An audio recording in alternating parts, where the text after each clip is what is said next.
Hola, ¿cómo están? Soy Andrés Girón, miembro del Comité Político de Amplitud, y hoy día vamos a hablar de un tema que yo lo encuentro relevante, que es la situación de las pymes frente a la reforma tributaria. Ha habido un gran debate en términos si esta reforma va a afectar o no va a afectar el funcionamiento de las pymes, de las pequeñas y medianas empresas, y acá han habido distintas posturas. Desde mi punto de vista, acá hay un elemento que es fundamental, que nosotros tenemos que analizar. ¿Cuáles son las fuentes de capital de trabajo de una pyme?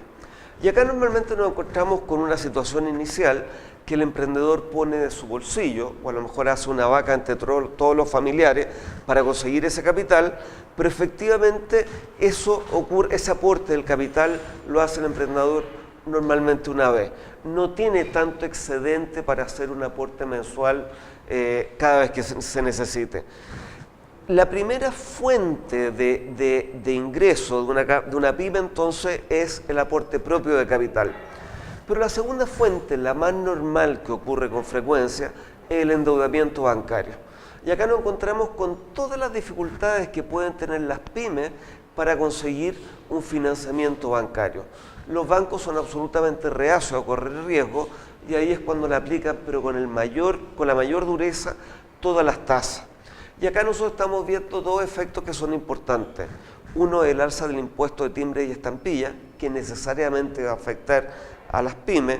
Y en segundo lugar, un tema que es fundamental, que al afectar la eliminación, el proyecto de ley que presentó el gobierno, lo que hace es promover la eliminación del FUT.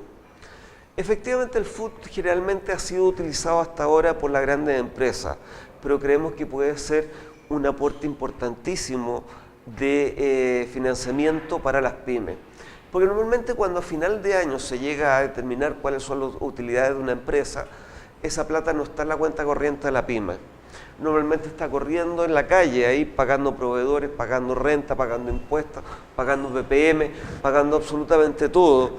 Y es precisamente la posibilidad de utilizar las utilidades sin reinvertirlas, sin pagar impuestos, una de las grandes ventajas para las pymes.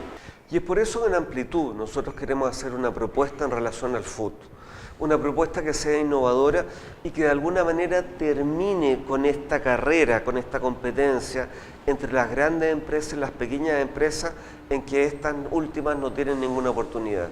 Y básicamente consiste en establecer un límite, por ejemplo, podrían ser 5.000 UF anualizadas de utilidades al año, que consiste básicamente en que las empresas que tengan hasta ese monto puedan utilizar el FUT y estén eximidas de pagar impuestos por las utilidades reinvertidas y retenidas.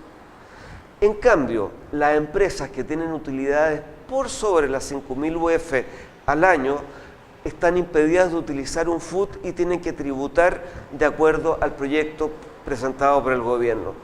De esa manera nosotros logramos combinar dos objetivos. En primer lugar, que las empresas paguen los impuestos correspondientes, porque efectivamente las grandes empresas han usado y abusado del sistema del FUT y las grandes empresas todos reconocemos que tienen grandes fuentes de financiamiento o un acceso mucho más fácil para ellas.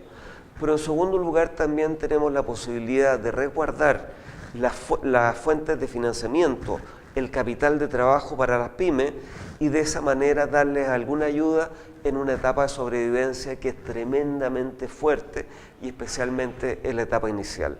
Esa es la propuesta de Amplitud en términos de establecer un límite en las 5.000 UF anuales de utilidad.